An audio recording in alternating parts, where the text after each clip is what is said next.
soal SNP gimana Pak? SNP doang kalau lembaga yang bagus tadi Pak bilang. SNP lembaga yang bagus dan kredibel, dan itu dia biasanya itu paling keras dan standarnya paling tinggi.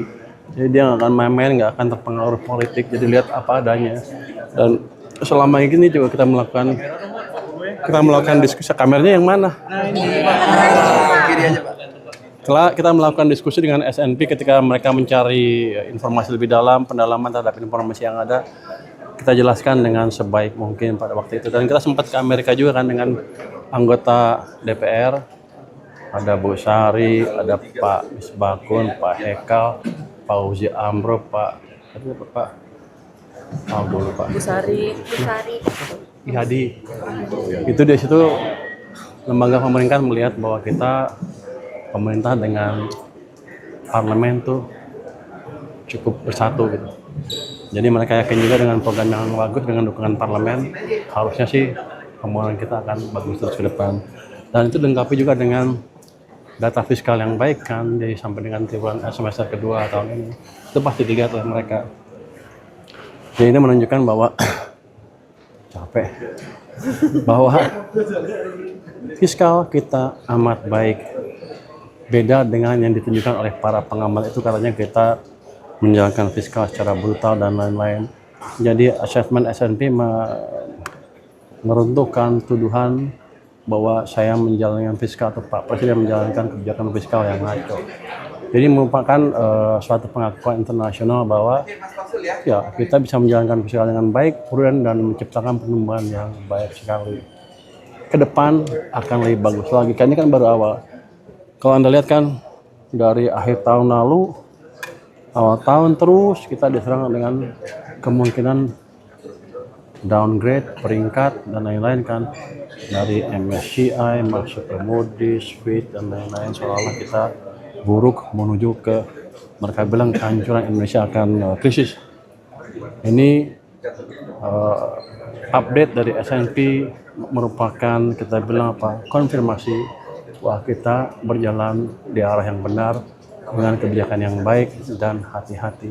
Harusnya ke depan sentimen negatif di pasar modal, di pasar obligasi maupun di nilai tukar rupiah akan hilang dengan cepat. Jadi ke depan, kalau itu siap-siap beli saham, kalau punya dolar jual dolarnya, kira-kira gitu. Berarti akan banyak investor asing yang mau nanumin modalnya di Indonesia Pak dengan rating S&P. Ya kan sebenarnya orang sempat ragu apakah kita menjalankan kebijakan dengan baik, apakah fondasi ekonomi kita kuat apa enggak, ketika semua orang bilang ada kemungkinan kita akan di downgrade. Bukan outlook loh, begitu outlook turun, semua turun kan, tinggal downgrade aja kan. Ini menunjukkan bahwa apa yang dikhawatirkan itu tidak benar, dan ke depan kita akan lebih bagus lagi karena kita akan jalankan kebijakan dengan lebih konsisten. Hal-hal yang kalau ada inefisiensi kita perbaiki terus ke depan, jadi ekonomi kita akan kuat. Jadi Bu Ave, Mbak Ave, beli saham kalau Anda pemain saham. Pak, jangan takut lagi. Rupiah juga akan menguat ke depan hampir otomatis. Karena kapan Bapak proyeksinya rupiah bisa menguat? Sekarang 18.000. S&P aja bilang udah 17.000, katanya menguat 17.000. 18.000. Sekarang 18 Nggak apa-apa, lagi Pak. karena orang pada takut, atau saya belum ngomong kali bahwa ini berita yang bagus. Jadi begitu ini keluar, akhirnya clear bahwa Bapak bilang realisasi anggaran pendidikan cuma 19% di 2025. Itu kenapa Pak? Padahal di buku 20% minimal. ya itu kan maksudnya dengan secara praktis seperti itu kan, banyak lahan kadang-kadang ada kendala sana sini kan, bisa aja unit yang departemen yang menjalankan kebijakannya nggak siap seperti itu kan. Tapi yang penting meningkat terus dari tahun ke tahun dan sudah mendekati 20%, dan tahun ini akan kita dorong betul-betul lebih dari 20%. Jadi 2026 ini bisa 20% Ya, Pak. kalau kita lihat kita bikin sekolah rakyat, sekolah terintegrasi, perbaikan sekolah dan lain-lain itu cukup besar. Nanti ada program yang lain lagi apa ya? Panel untuk sekolah-sekolah di seluruh Indonesia, panel digital itu cukup banyak biayanya. Saya pikir, dan kita akan perkuat juga LPDP dengan tambahan modal, kalau nggak salah tahun ini kita tambah 25 triliun. 25 triliun. Jadi alokasi anggaran untuk pendidikan akan dipastikan mencapai 20%, dan itu nggak susah amat. Pak Kalau belanja kan gampang, susah pas ngurangin itu. Kadang-kadang gini, belanja udah segini, tempat lain tiba-tiba naik. ini kan ini 20% APBN nih. Tiba-tiba ada Aceh misalnya, kan naikin sini. Ini naiknya kan telat. Rencananya di 20% tapi karena yang lain naik, Aceh naik. Ini kan mesti naikin juga supaya 20% dibanding total. Cuman kan gini, untuk mendesain pendidikan naik perlu waktu juga kan. Mungkin ada yang terlambat di situ, tapi ke depan akan kita bereskan itu nggak ada masalah. Pak, Jangan takut lagi. Pak, ini Rupiah juga akan menguat ke depan hampir otomatis. Karena kapan Bapak proyeksinya rupiah bisa menguat? Sekarang 18.000. S&P aja bilang udah 17.000, katanya menguat 17.000. 18.000. Sekarang 18 Nggak apa-apa, lagi, Pak. karena orang pada takut atau saya belum ngomong kali bahwa ini berita yang bagus. Jadi begitu ini keluar, sebenarnya clear bahwa fondasi ekonomi kita bagus. Investor akan balik ke sini secara bertahap. Tapi kalau yang pintar sih akan masuk cepat. Gue nggak boleh bilang kalau komentarnya. Ini menunjukkan bahwa tadi yang diragukan banyak orang bahwa kita tidak bisa mengimplementasikan kebijakan fiskal dengan baik, itu salah.